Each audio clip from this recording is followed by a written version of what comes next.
Sa isang payapang baryo, kung saan sagana ang luntiang damo at matatayog na punong kahoy, nakatira ang isang masayahing batang babae na nagngangalang Mara. Siya ay 8 taong gulang, may kulot na buhok na tila alon sa dagat, at may mapupungay na matang puno ng sigla.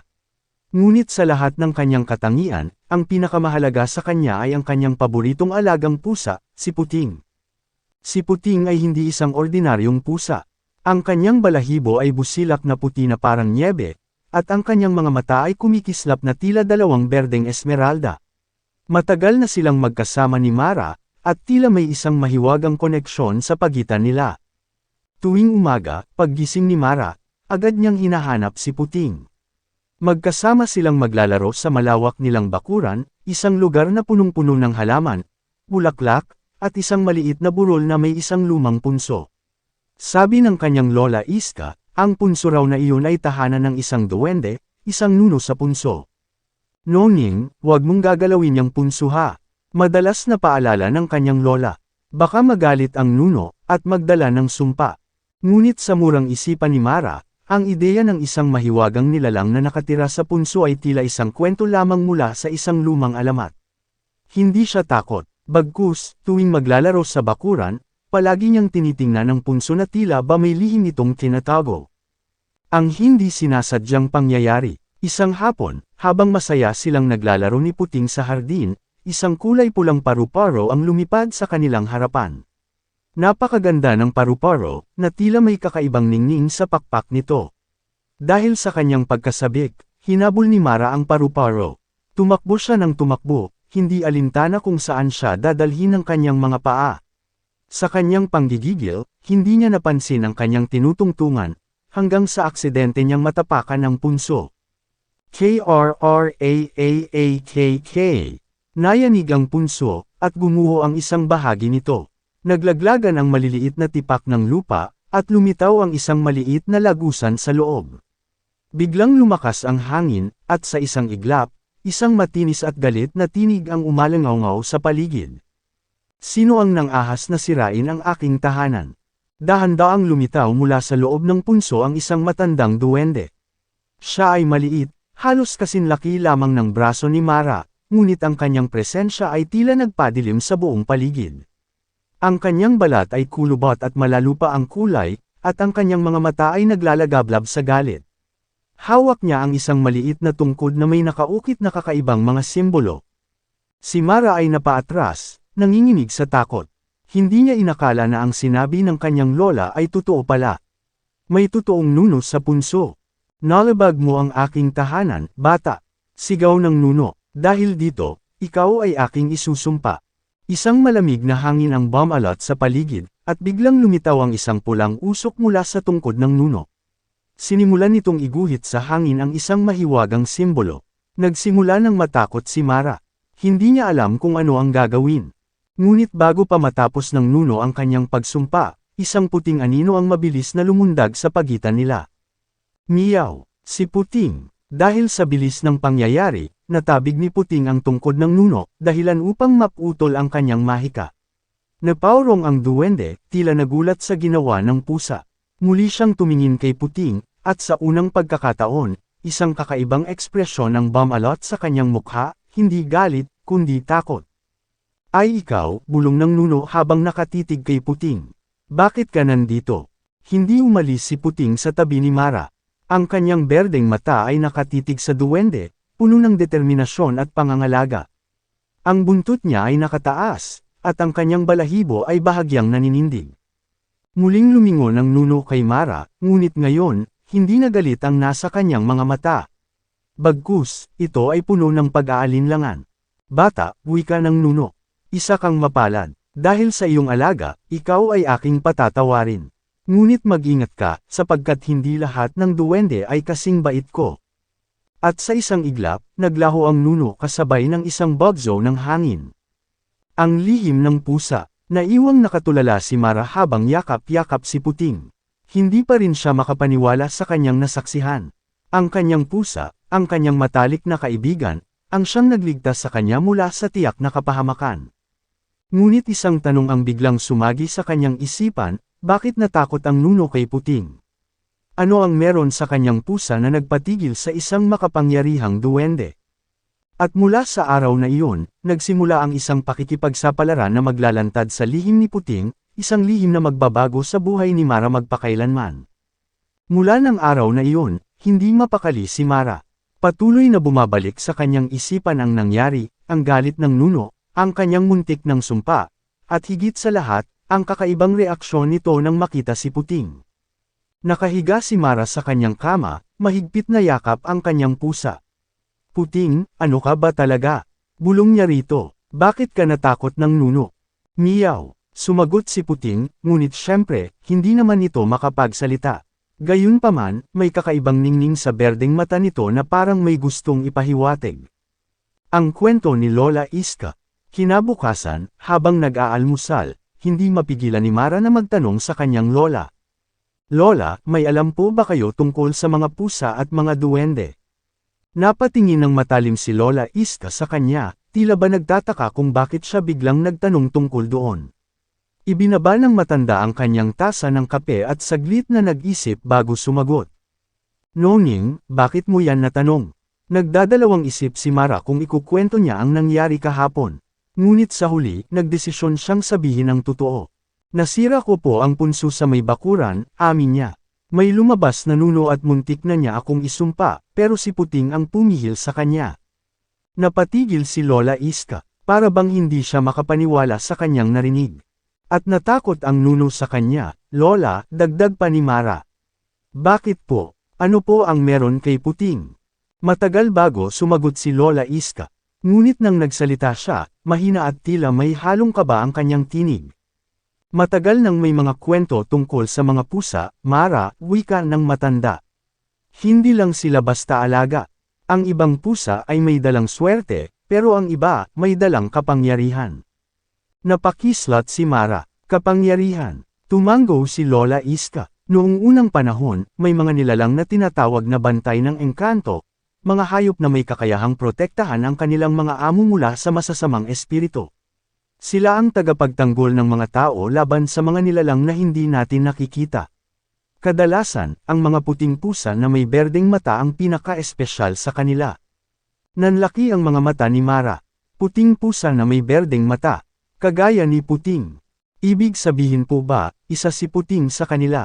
Muling tumingin si Lola Iska kay Puting, na noon ay nakaupo sa sahig, tila nakikinig sa kanilang usapan. Hindi natin alam, Noning. Pero kung totoo ang sinasabi mo na natakot ang nuno sa kanya, maaaring may lihim ng taglay ang pusa mo. Ang bagong bisita, hindi pa rin lubusang nauunawaan ni Mara ang lahat ng sinabi ng kanyang lola, ngunit alam niyang may malaking bagay siyang natuklasan tungkol sa kanyang alaga. Ngunit hindi niya alam, may isang nilalang na palihim na nagmamasid sa kanila mula sa malayo.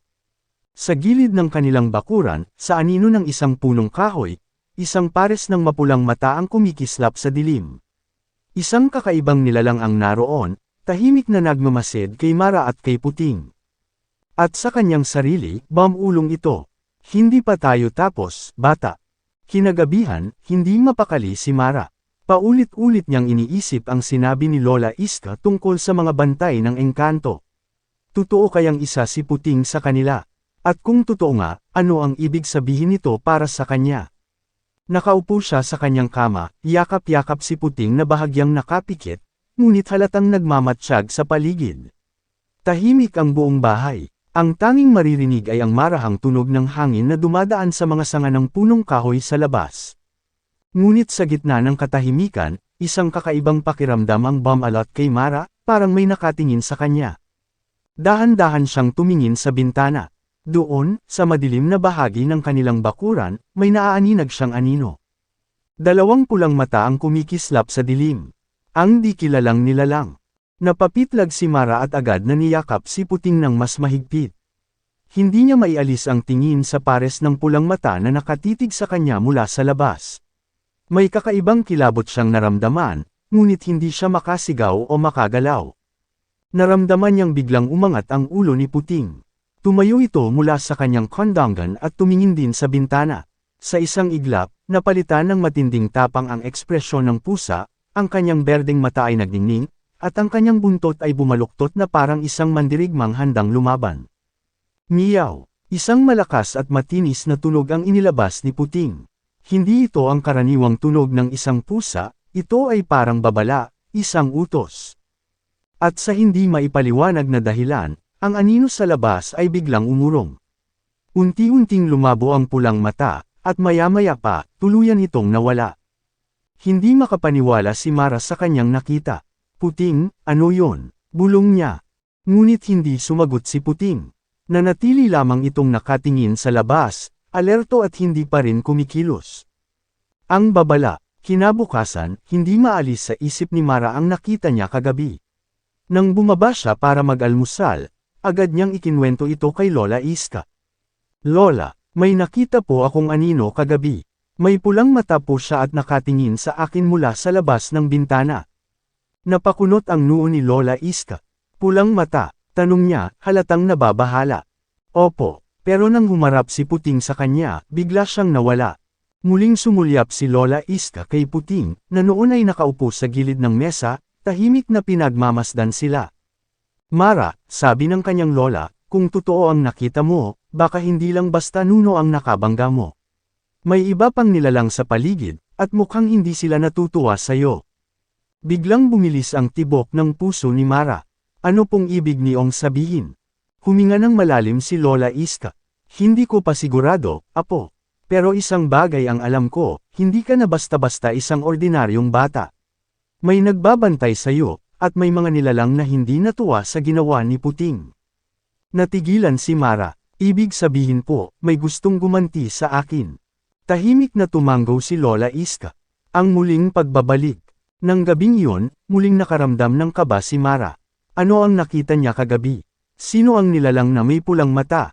At higit sa lahat, bakit parang nagbabago si Puting? Habang nakahiga siya sa kama, muling sumilip si Mara sa bintana. Tiningnan niya ang madilim na bahagi ng bakuran kung saan lumitaw ang anino. Tahimik ang lahat, walang kahit anong gumagalaw, ngunit hindi niya napansin ang isang bagay. Sa isang madilim na sulok ng kanyang kwarto, hindi halata sa una, ngunit naroon. Isang pares ng pulang mata ang unti-unting bumukas. Kabanata 4, ang nilalang sa dilim. Madilim ang silid ni Mara. Tanging ang mahina at malamlam na liwanag ng buwan ang nagbibigay ng bahagyang liwanag sa kanyang paligid. Tahimik ang lahat, masyadong tahimik. Ngunit sa isang sulok ng kwarto, isang pares ng mapulang mata ang dahan-daang bumukas. Naramdaman ni Mara ang malamig na simoy ng hangin, kahit sarado naman ang kanyang bintana. Para bang may presensyang naruroon, isang hindi nakikitang anino na unti-unting lumalapit. Nakahiga siya sa kanyang kama, ngunit hindi siya makagalaw. Para bang may bumabalot sa kanya na hindi niya maipaliwanag. Napakabigat ng kanyang katawan, at ang kanyang dibdib ay tila may nakapatong na isang bagay na hindi niya nakikita. Nais niyang sumigaw, nais niyang tumayo at tumakbo palabas ng kanyang kwarto, ngunit hindi niya magawa. Hanggang sa biglang, meow! Mula sa paanan ng kama, mabilis na lumundag si Puting at dumiretso sa madilim na sulok kung saan naruroon ang mga pulang mata. Napuno ng matinis at malakas na tunog ang kwarto, isang tunog na tila hindi nagmula sa isang ordinaryong pusa. Napadilat si Mara at nagawang gumalaw ang kanyang katawan. Sa kabila ng takot, mabilis siyang tumingin sa direksyon kung saan lumundag si Puting. Doon niya nakita, isang itim na anino, mas matangkad kaysa sa nuno na nakita niya noon. May mahahabang kamay na parang matutulis na sanga, at ang mukha nito ay wala kundi isang pares ng nagliliyab na pulang mata. Hindi ito gumagalaw, ngunit tila nag-aalangan. Naglalagablab ang berdeng mata ni Puting habang nakaharap sa nilalang. Ang kanyang katawan ay bahagyang nakayuko, handang umatake anumang sandali. Umalis ka, nagulat si Mara. Isang malalim at malamig na tinig ang narinig niya, ngunit hindi niya alam kung saan ito nanggaling. Ang anino ay dahan-daang umurong. Hindi ito sumagot, hindi ito naglabas ng kahit anong tunog.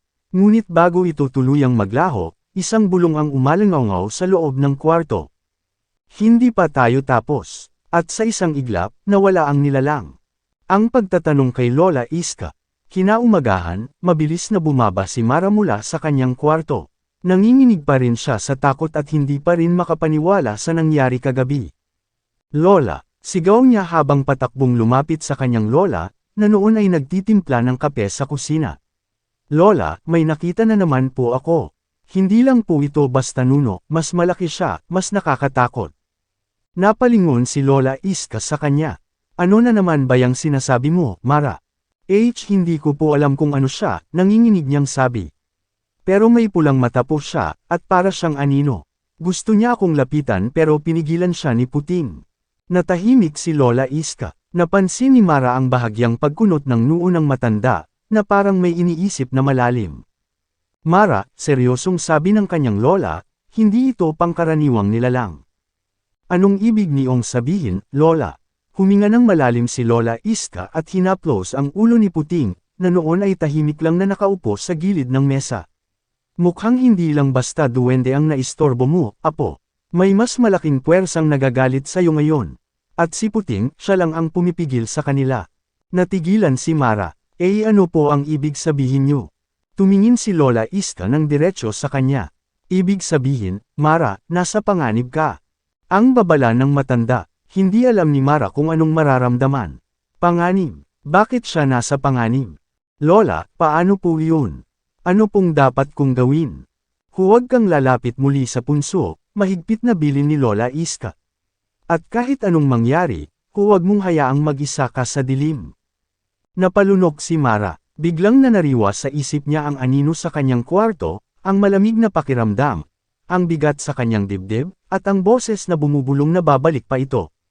Napayakap siya kay Puting, na noon ay patuloy pa ring tahimik. Ngunit sa kabila ng katahimikan ng pusa, ramdam ni Mara ang kakaibang init mula sa katawan nito, parang sinasabi nitong hindi siya pababayaan. Ngunit ang hindi nila alam, sa labas ng kanilang bahay, sa lilam ng isang malaking puno. Naroon na naman ang pulang mata, nagmamasid, hindi mapakali si Mara sa buong araw. Kahit anong gawin niya, hindi mawala sa isip niya ang sinabi ni Lola Iska, na may mas malaking puwersang nagagalit sa kanya at siya ay nasa panganib. Ngunit isang bagay ang hindi niya maintindihan, bakit siya? Kung totoong nagalit ang nuno sa kanya dahil sa pagkasira ng punso, bakit hindi lang ito basta lumipat ng tirahan at tapusin ang lahat? Bakit tila may mas malalim pang dahilan sa lahat ng nangyayari? Ang panaginip. Kinagabihan, mahimbing nang natutulog si Mara nang biglang bumalot ang isang kakaibang lamig sa kanyang silid. Sa kanyang panaginip, nakita niya ang sarili niyang naglalakad sa loob ng isang madilim na kagubatan. Ang mga puno ay matataas at parang nababalot ng anino. Wala siyang marinig kundi ang mahihinang bulong na nagmumula sa kung saan. Mara, napahinto siya. Isa iyong tinig, mahina, tila nagmumula sa ilalim ng lupa. Lumingon siya sa paligid ngunit wala siyang makitang tao. Mara, tulungan mo kami.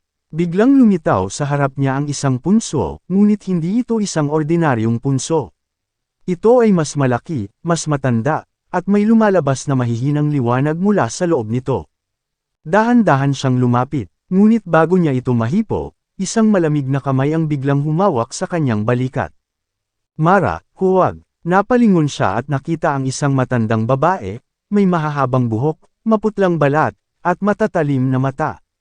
Sino siya? Umalis ka rito, mahina ngunit matigas ang tinig ng babae. Bago pa nila malaman na nandito ka. Pero sino po kayo? Tanong ni Mara, ano pong nangyayari? Ngunit bago pa makasagot ang matanda, isang malakas na dagandong ang umalangaw sa buong kagubatan. At sa isang iglap, nagdilim ang lahat. Ang paggising. Mara, gising. Nagmulat siya ng mata at nakita si Lola Iska, yugyog siya ng yugyog. Lola, hingal na hingal niyang tanong. Binabangungot ka, sabi ng matanda. Paulit-ulit kang sumisigaw ng huwag, at sino kayo, habang natutulog ka. Napatingin si Mara sa paligid. Naroon siya sa kanyang silid, ligtas, ngunit pawis na pawis siya at ang kanyang dibdib ay mabilis ang pagtaas-baba. Mabilis niyang hinanap si Puting. Nakaupo ito sa kanyang paanan, gising at alerto, nakatingin sa kanya na parang binabantayan siya. Lola, bumalik ang alaala ng panaginip. May nakita po akong matandang babae. Sabi niya, huwag daw akong lumapit sa punso. Biglang nagdilim ang mukha ni Lola Iska.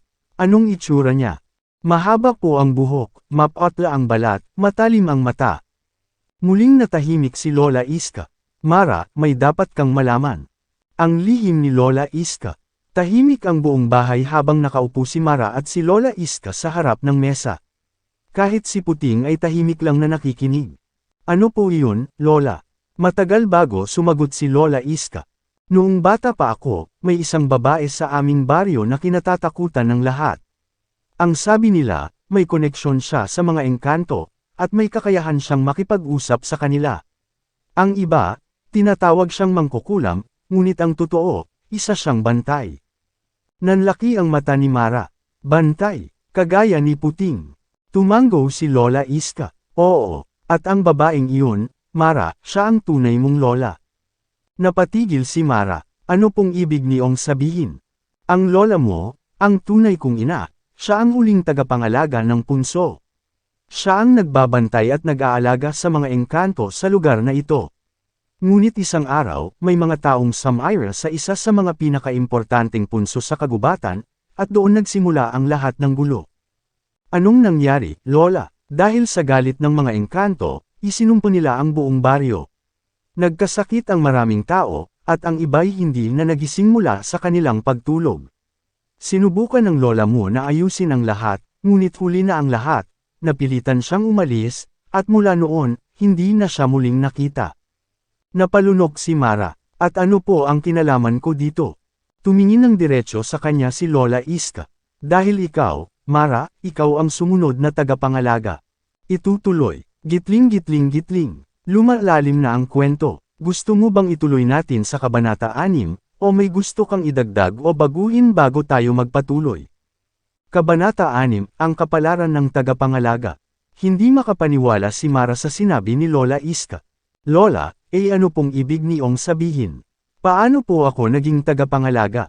Tahimik na lumapit si Puting kay Mara at umupo sa kanyang kondangan.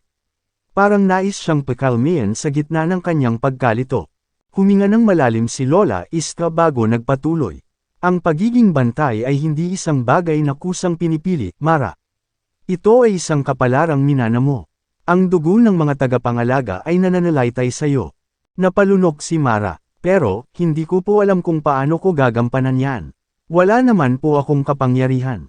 Hindi pa, sagot ni Lola Iska. Ngunit darating ang oras na madyay gising ang kakayahan mo. Ang panibagong babala. Bago pa makapagtanong muli si Mara, biglang lumakas ang hangin sa labas. Napatingin sila ni Lola Iska sa bintana. Ang mga dahon ng puno ay yumuko, at tila may dumaan na isang hindi nakikitang puwersa. Dumarating na sila, bulong ni Lola Iska. Biglang lumundag si Puting mula sa kondangan ni Mara at mabilis na tumakbo palabas ng bahay. Puting! Sigaw ni Mara, mabilis na tumayo upang sundan ang pusa. Ngunit bago siya makalabas, hinawakan siya ni Lola Iska sa braso. Huwag kang lalabas, Mara. Ngunit huli na, sa isang iglap, nagliwanag ang buong bakuran. At doon, sa ilalim ng isang matandang puno, lumitaw ang tatlong anino. Isa sa kanila ang may pulang mata. Ang tatlong nilalang. Tumayo si Mara sa may pintuan, halos hindi makagalaw sa takot. Hindi niya alam kung ano ang gagawin, ngunit naramdaman niyang hindi ito isang pangkaraniwang gabi. Mula sa anino, lumabas ang tatlong nilalang. Ang una ay isang maliit na matandang lalaki, halos kasing laki ng bata, ngunit may kulubot na mukha at matatalas na mata. Ang pangalawa ay isang babaeng may mahahabang buhok na lumulutang sa hangin. Ang kanyang balat ay mapotla, at ang kanyang mata ay kumikislap sa bughaw na liwanag. At ang pangatlo, siya ang may pulang mata. Isa siyang matangkad na nilalang, may maitim at mahahabang daliri, at isang mukhang walang anyo, parang usok na may hugis, ngunit hindi lubusang tao. Naramdaman ni Mara ang malamig na hangin na bumalot sa kanya. Napalunok siya. Mara, napapitlag siya nang marinig niya ang tinig ng nilalang na may pulang mata. Malalim ito at malamig, tila nang gagaling sa ilalim ng lupa. Huwag kayong lalapit, sigaw ni Mara, ngunit hindi siya sinagot ng mga nilalang. Sa halip, lumapit pa sila. Ang pagtindig ni Puting. Bago pa makagalaw si Mara, isang matinis na tunog ang pumuno sa hangin. M-I-I-I-I-Y-A-A-A-W. Lumundag si Puting mula sa isang sanga ng puno at damapo sa harapan ni Mara. Ang kanyang berdeng mata ay nag-aapoy sa galit, at ang kanyang buntot ay nakataas, waring nagbabanta. Napahinto ang tatlong nilalang. Lalo pang kumislap ang mata ng pulang nilalang. Bantay, bulong nito. Layuan niyo siya, sabi ni Puting. Napasinghap si Mara, hindi siya maaaring magkamali, narinig niya ang tinig ni Puting. Matingkad, malinaw, at matatag. Wait, napatingin siya sa kanyang alagang pusa. Puting, nagsalita ka. Ngunit hindi siya sinagot ng pusa. Sa halip, mas tumindi ang pagkislap ng kanyang mata at dahan-dahan siyang lumakad papalapit sa tatlong nilalang. Ang nilalang na may pulang mata ay hindi natinag. Hindi na siya maaaring tumanggi sa kanyang kapalaran, sabi nito. Alam mong darating ang araw na ito, Bantay. Nagpigil ng hininga si Mara. Anong ibig mong sabihin? Tanong niya, kahit nanginginig ang kanyang tinig. Tumingin sa kanya ang pulang mata. Ikaw ang susunod na tagapangalaga, sagot nito. At ngayon, kailangan mong pumili. Nanlalamig ang buong katawan ni Mara habang nakatitig sa tatlong nilalang sa kanyang harapan. Ang hangin sa paligid ay tila mas bamigat, at kahit hindi man niya gustuhin, ramdam niyang may isang hindi maiiwasang desisyon na kailangang gawin. Ikaw ang susunod na tagapangalaga, muling sinabi ng nilalang na may pulang mata. At ngayon, kailangan mong pumili. Naguguluhan si Mara. Ano pong ibig niyong sabihin? Lumapit ng isang hakbang ang babaeng may mahabang buhok at bughaw na matang kumikislap. Ang kanyang tinig ay parang hangin na dumadaloy sa pagitan ng mga puno. May 200, batang tagapangalaga, aniya. 100 patungo sa kapangyarihan, at 100 patungo sa pananagutan. Piliin mo kung ikaw ay magiging isang tunay na bantay, o kung ikaw ay tatanggi sa kapalaran mo. Napatingin si Mara kay Puting, na noon ay nakatayo pa rin sa kanyang harapan, alerto at handang ipagtanggol siya. Pero, paano kung hindi ko kayang gawin? Ang matandang nilalang na kasing laki ng bata ay tumawa ng mahina. Hindi mo kailangang kayanin sa ngayon. Ngunit oras na para matutunan mo kung sino ka. Ang alok ng dilim. Biglang nagsalita ang pulang nilalang. Kung tatanggapin mo ang kapangyarihan namin, Mara, hindi ka kailanman magiging mahina. Hindi ka na matatakot. Magagawa mong utusan ang mga nilalang ng kagubatan. Wala nang makakapanakit sa'yo. Naramdaman ni Mara ang kakaibang init na lumaganap sa kanyang katawan. Tila isang puwersang gustong pumasok sa kanyang diwa, isang matamis na pangako ng kapangyarihan na hindi niya kailanman naramdaman noon. Ngunit bago pa siya makapagdesisyon, biglang lumundag si Puting sa harapan niya, hinaranggan siya mula sa nilalang. Huwag, Mara, sigaw ng pusa. Isa iyang patibong. Napaatras si Mara. Ang kanyang puso ay mabilis na tumibok. Tumingin ang pulang nilalang kay Puting, ang titig nito ay malamig. Bantay, huwag kang makialam. Hindi ito ang laban mo. Malika, sagot ni Puting, ang kanyang berdeng mata ay mas lalong nagningning. Ang tungkulin ko ay protektahan siya, at hindi mo siya madadala sa dilim. Isang sandali ng katahimikan ang namagitan sa kanila. At pagkatapos, natawa ang pulang nilalang, isang malamig at nakakakilabot na tunog. Kung ganoon, aniya, ang laban na ito ay magsisimula na. Ang pag-atake ng mga anino. Biglang dumilim ang paligid. Mula sa likuran ng tatlong nilalang, nagsilabasan ang napakaraming itim na anino, mga hugis na hindi lubusang maaninag, ngunit may mahahabang daliri at mapupulang mata. Napaatras si Mara. Lola, sigaw niya, ngunit nang lingunin niya ang kanilang bahay, nakapiring na ng itim na usok ang paligid nito. Hindi niya makita si Lola Iska. Mara, kumapit ka sa akin. Utos ni Puting. Mabilis na hinawakan ni Mara ang kanyang alagang pusa, at sa isang iglap, isang nakakasilaw na liwanag ang lumabas mula sa katawan ni Puting. Sumigaw ang mga anino at umatras, tila nasusunog ng liwanag na iyon. Ngunit hindi pa tapos ang lahat. Dahil sa gitna ng kadiliman, hindi natinag ang pulang nilalang. At sa isang mabilis na galaw, ito ay biglang lumapit kay Mara, isang itim na anino ang bumalot sa katawan nito, at ang kamay nito ay umabot patungo sa kanya. Mara ay hindi makagalaw, hindi siya makasigaw, at bago pa siya tuluyang maabot ng nilalang. Isang tinig ang umalangaw sa buong kagubatan. Tama na, biglang nagliwanag ang lahat, at sa isang iglap, isang figure ang lumitaw sa gitna ng kadiliman. Isang matandang babae, may mahabang buhok at matatalim na mata. Siya ang babaeng nasa panaginip ni Mara. At sa pagkakataong iyon, hindi siya isang anino. Nakatayo siya, nakatingin ng diretso sa pulang nilalang. At sa isang madiing tinig, sinabi niya, "Hindi mo siya maaaring kunin. Dahil siya ay akin." Nang lumitaw ang matandang babae sa gitna ng kadiliman, bumigat ang hangin sa paligid. Ang pulang nilalang ay hindi gumalaw, ngunit ang kanyang presensya ay nagbago, tila may pag-aalinlangan sa kanyang poster. Si Mara ay hindi makapaniwala. Siya yung babae sa panaginip ko, mahina niyang bulong. Naramdaman niyang lumapit si Puting sa kanyang paanan, ang katawan nito ay naninigas, waring handang sumalakay anumang sandali. Ang matandang babae ay hindi lumingon kay Mara. Sa halip, ang kanyang matalas na tingin ay nakatutok lamang sa pulang nilalang. "Matagal na tayong hindi nagkita," aniya, ang kanyang tinig ay malamig at puno ng awtoridad. "Ikaw," sagot ng pulang nilalang. "Akala namin ay tuluyan ka nang nawala." Bahagyang ngumiti ang matanda. Ang isang tagapangalaga ay hindi kailanman nawawala. Ngunit tayo ang gumagawa ng ating sariling landas. Napatingin si Mara sa kanila, litong-lito sa pinag-uusapan nila. "Lola Iska," sigaw niya, umaasang maririnig siya ng kanyang lola. Ngunit wala siyang sagot na natanggap. Muling nagsalita ang matanda, "Hindi siya makakarinig sa iyo ngayon, Mara.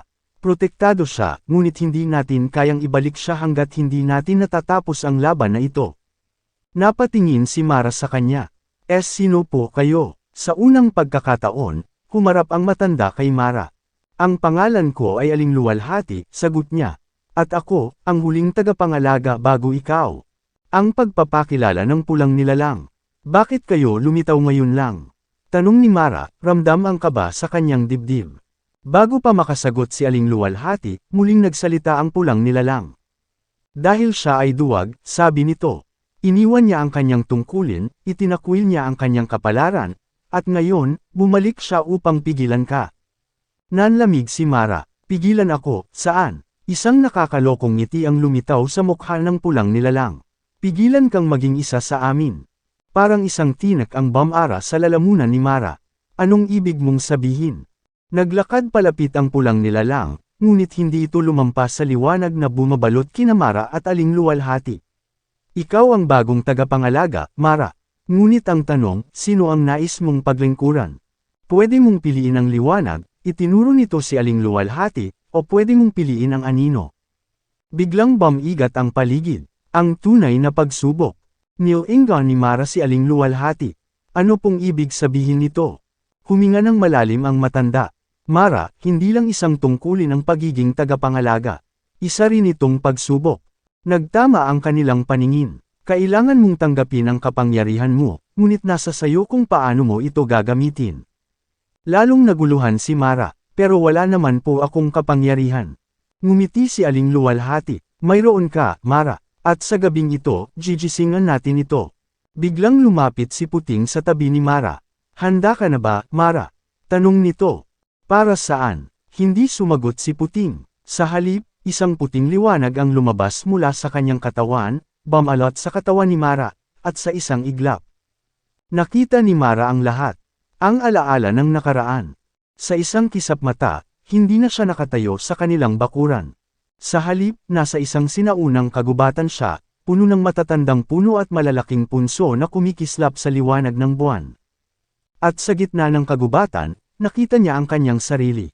Ngunit hindi siya bata. Isa siyang dalaga, may suot na puting kasuotan, may mga lumulutang na simbolo sa kanyang balat, at sa kanyang tabi ay isang puting tigre na kasing laki ng kabayo. Ang kanyang mga kamay ay kumikinang sa liwanag. At sa kanyang harapan, ang pulang nilalang, ngunit hindi ito isang anino noon. Isa itong lalaking may matangkad at matipunong pangangatawan, may mapulang mga mata at isang mahiwagang marka sa noo. At doon, sa loob ng lumang alaala, narinig ni Mara ang kanyang sariling tinig. "Kapag dumating ang araw na kailangan kong ipasa ang aking kapangyarihan, hindi ko hahayaan na mahulog ito sa kamay ng kadiliman." At sa isang iglap, bumalik si Mara sa kasalukuyan. Hingal na hingal siya, nakaluhod sa lupa, at ang kanyang katawan ay nanginginig. Tumitig sa kanya ang pulang nilalang, na tila natuwa sa kanyang nakita. "Ngayon, Mara," bulong nito, "handa ka na ba talagang pumili?" Nanatiling nakaluhod si Mara sa lupa, bumibilis ang tibok ng kanyang puso. Hindi pa rin niya lubos na matanggap ang kanyang nakita, isang alaala ng isang buhay na hindi niya maalala. Isang bersyon ng sarili niya na may kapangyarihan, at isang pangako na hindi niya matindaan kung kailan niya binitiwan. Sa harapan niya, ang pulang nilalang ay hindi bumitaw sa kanyang titig. Sa likod nito, ang ibang mga nilalang ng dilim ay hindi gumagalaw, animoy hinihintay ang kanyang sagot. Naramdaman niya ang paglapit ni Puting. Mara, bulong nito, ano ang nakita mo? Muling lumingon si Mara kay Aling Luwalhati, na nakatayo pa rin sa tabi niya. Totoo ba iyon? Tanong niya, ako ba talaga yun? Tumango si Aling Luwalhati. Oo, Mara, ikaw iyon, sa isang buhay bago ito. Nalaglag ang balikat ni Mara. Hindi ko maintindihan, paano ito posible? Lumapit si Aling Luwalhati, dahil ang mga tagapangalaga ay hindi basta-basta nawawala. Kapag namamatay ang isang tagapangalaga, ang kanyang diwa ay muling isinisilang. Ngunit hindi palaging naaalala ng bagong katawan ang nakaraan. Naramdaman ni Mara ang bigat ng revelasyong iyon. Ipinanganak siyang muli, at ngayon, oras na para ipagpatuloy ang kanyang nasimulan noon. Ang huling babala ng pulang nilalang. Biglang sumiklab ang pulang mata ng nilalang sa harapan nila. Ngayon, alam mo na ang totoo. Isang hakbang itong lumapit, at muling dumilim ang paligid. Ang tanong na lang, pipiliin mo ba ang kapalaran mo? Ang kanyang tinig ay may kakaibang tamis, ngunit sa ilalim nito ay may isang banta. Maaari mo akong labanan, ngunit alam mong hindi mo kami matatalo. O kaya, maaari kang sumama sa amin, tanggapin ang kapangyarihan mo ng buo, at hindi ka na kailangang matakot kailanman. Nagdalawang isip si Mara, totoo, gusto niyang lumakas. Gusto niyang malaman ang totoo tungkol sa kanyang pagkatao. Ngunit hindi niya kayang ipagkanulo ang kanyang pamilya, ang kanyang lola, at si Puting. Huminga siya ng malalim, at tumayo siya. Ang pagpapasya. Sa unang pagkakataon, hindi na siya nanginginig. Tinitigan niya ang pulang nilalang. Alam ko na ang sagot ko. Tahimik na naghintay ang lahat. Higpit niyang hinawakan ang kanyang sariling kamay, at sa kanyang palad, isang munting liwanag ang sumiklab. Hindi ko kailanman pipiliin ang kadiliman. Biglang lumakas ang liwanag sa kanyang kamay. Napaatras ang mga anino sa likuran ng pulang nilalang, at sa unang pagkakataon, nakita niyang parang ngumiti si Aling Luwalhati. Ngunit ang pulang nilalang ay hindi natakot. Sa halip, bahagya itong tumawa. Kung ganoon, sabi nito, wala nang atrasan. Sa isang iglap, nagdilim ang lahat. At isang malakas na puwersa ang biglang hamatak kay Mara pababa. Parang may isang pinto na bumukas sa ilalim ng kanyang mga paa. Isang pinto patungo sa isang mundo na hindi niya pa kailanman nakikita. At bago pa siya makasigaw, nilamon na siya ng dilim. Bago pa makasigaw si Mara, bumagsak na ang kanyang katawan sa isang malamig at matigas na lupa. Nang iminulat niya ang kanyang mga mata, napagtanto niyang wala na siya sa kanilang bakuran. Napalunok siya habang tumayo, hinahaplos ang kanyang braso na may bahagyang sugat dulot ng pagbagsak. Niinggan niya ang paligid, isang kakaibang mundo ang bumalot sa kanya. Ang langit sa itaas ay kulay abo, puno ng may itim na ulap na kumikislap ng pulang kidlat. Ang lupa ay basag-basag, parang tuyong disyerto ngunit may mga kumikislap na ugat na tila kumakalat sa ilalim nito. Ang mga puno ay baluktot at patay, at ang hangin ay puno ng kakaibang bulong, tila may mga nilalang na nag-uusap ngunit hindi niya maintindihan. Mara, napalingon siya, si Puting. Ang kanyang pusa ay tumalon mula sa isang mataas na bato at lumapit sa kanya. Ang berdeng mata nito ay nagliliyab sa pag-aalala. Puting, napasigaw si Mara, sabay yumuko at niyakap ang kanyang alaga. Akala ko iniwan mo ako. Mangyayari yon. Kahit saan ka mapunta, pupuntahan kita, sagot ng pusa. Napangiti si Mara, ngunit mabilis din itong nawala nang maalala niya ang kanilang sitwasyon. Nasaan tayo? Tanong niya. Tahimik na tumingin si Puting sa paligid. Nasa ilalim ng punso tayo. Ang mundo ng mga nilalang na hindi nakikita ng mga tao. Napalunok si Mara, at paano tayo makakabalik? Bago pa makasagot si Puting, isang malalim at malamig na tinig ang umalangaw sa paligid. Hindi ka na makakabalik, Mara. Biglang lumitaw mula sa anino ang pulang nilalang.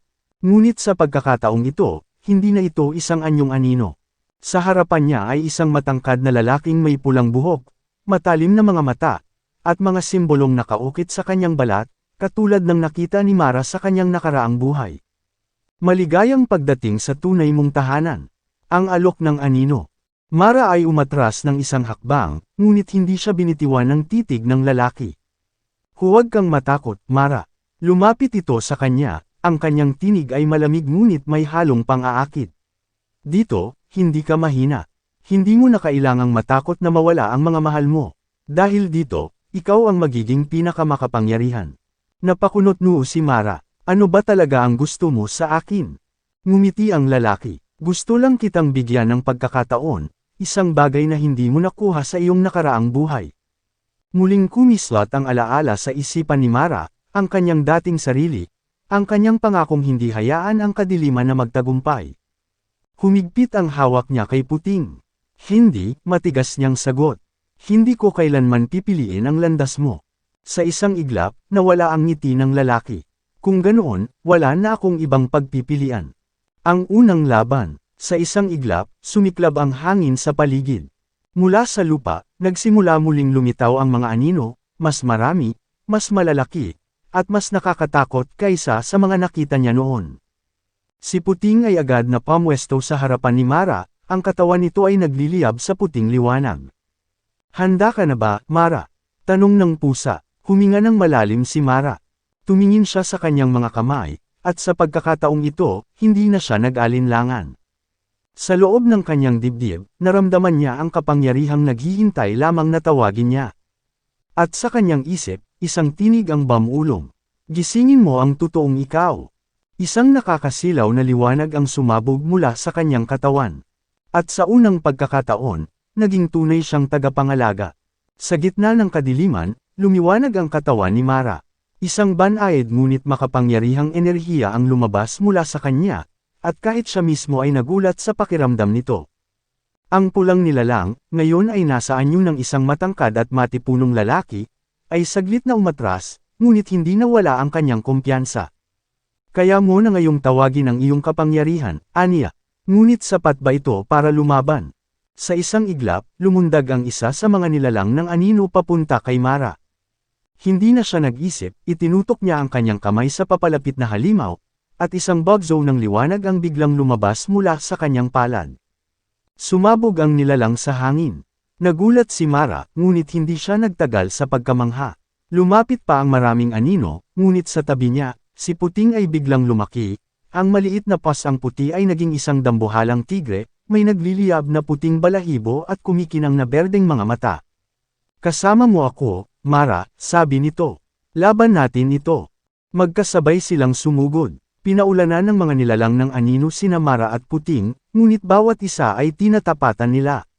Si Mara ay gumamit ng liwanag na lumalabas mula sa kanyang mga kamay, habang si Puting ay gumagamit ng matatalas nitong pangil at kuko upang durugan ang mga kalaban. Si Aling Luwalhati, na naiwan sa labas ng ilalim ng punso, ay nakatayo sa tabi ng punso, nakapikit at tila may binibigkas na dasal. Kailangan kong buksan ang pintuan pabalik, bulong niya. Mara, kailangang makabalik ka. Ngunit sa loob ng mundo ng dilim, nagbabago na ang laban. Ang pulang nilalang ay hindi pa rin sumasali sa labanan, nanunood lamang ito, tila sinusubukan kung hanggang saan ang kakayahan ni Mara. At nang mapansin nitong kaya ni Mara na labanan ang mga nilalang ng anino, ito ay ngumiti. Tama nga ako, bulong nito. Ikaw ang hinahanap namin. Sa isang iglap, lumitaw ito sa harapan ni Mara, at bago pa siya makalaban, hinawakan nito ang kanyang palso. Biglang bumagsak ang kanyang katawan sa lupa. Ang kanyang liwanag ay nawala. At sa isang iglap, bumalik ang madilim na alaala sa kanyang isipan. Sa panaginip ni Mara, bumalik siya sa kanyang nakaraang buhay. Nakasuot siya ng parehong puting kasuotan, at nasa harapan niya ang pulang nilalang, ngunit noon, ito ay isang mortal pa rin. Ngunit hindi sila magkalaban noon. Sila ay magkasama. Mara, kailangan nating baguhin ang mundo. Hindi sa ganitong paraan, sagot niya. Hindi sa pamamagitan ng kadiliman. Ngunit wala ng ibang paraan, sagot ng lalaki. Tayo ang may kapangyarihan, tayo ang dapat mamuno. Umiling si Mara, hindi natin maaaring kunin ang hindi atin. Ang mundong ito ay hindi para sa atin lang. At doon, sa isang matinding sagupaan, nagwakas ang kanilang samahan. Si Mara, ang tagapangalaga ng liwanag. At ang lalaking naging pulang nilalang, ang nahulog sa anino. Nagising si Mara mula sa kanyang alaala, at sa harapan niya, ang pulang nilalang ay nakangiti. Naalala mo na ba? Tanong nito. Tayong dalawa ang nagsimula ng lahat ng ito. Napatingin si Mara sa kanyang mga kamay. Totoo ba ito? Siya at ang pulang nilalang ay dating magkasama. Ngunit bago pa siya magduda, naramdaman niya ang kamay ni Puting sa kanyang balikat. Huwag mong hayaan na hilahin kanya pabalik, bulong nito. Ikaw ang may hawak ng iyong kapalaran. Tumayo si Mara, huminga siya ng malalim, at sa loob ng kanyang puso, pinili niya. Tapos na ang lumang kwento, sabi niya. Ngayon, ako na ang magsusulat ng sarili kong tadhana. Sa isang iglap, bumalik ang kanyang liwanag, mas maliwanag kaysa dati. At sa isang huling sagupaan, pinakawalan niya ang lahat ng kanyang lakas. Isang nakasisilaw na liwanag ang bumalot sa buong mundo ng ilalim ng punso. Sumigaw ang pulang nilalang, ngunit hindi ito nakalaban. Sa isang iglap, naglaho ito sa hangin, kasabay ng pagkawala ng lahat ng nilalang ng anino. Bumalik ang katahimikan, at sa gitna ng liwanag, bumukas ang isang pintuan. Si Aling Luwalhati ay nakatayo sa labas nito, naghihintay kay Mara. Oras na para umuwi, Mara. Nagkatinginan si Mara at Puting, at sabay silang lumakad papunta sa pintuan.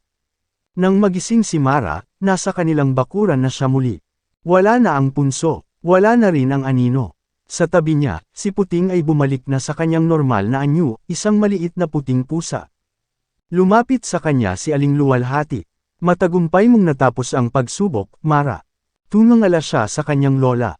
Ano na po ang susunod? Ngumiti ang matanda. Ikaw na ngayon ang bagong tagapangalaga. Ang mundo ay hindi pa tapos sa kanyang mga lihim, at ikaw ang magbabantay sa balanse nito. Huminga ng malalim si Mara. Tiningnan niya ang kanyang mga kamay. Wala na ang liwanag, ngunit alam niyang naruroon pa rin ito, naghihintay lamang. At sa gabing iyon, sa ilalim ng liwanag ng buwan, napagtanto niyang nagsisimula pa lamang ang kanyang tunay na kwento. Wakas! Gitling gitling gitling! Salamat sa pagsubaybay sa kwento ni Mara. Huwag kalimutang mag-subscribe para sa mga susunod pang video. Salamat!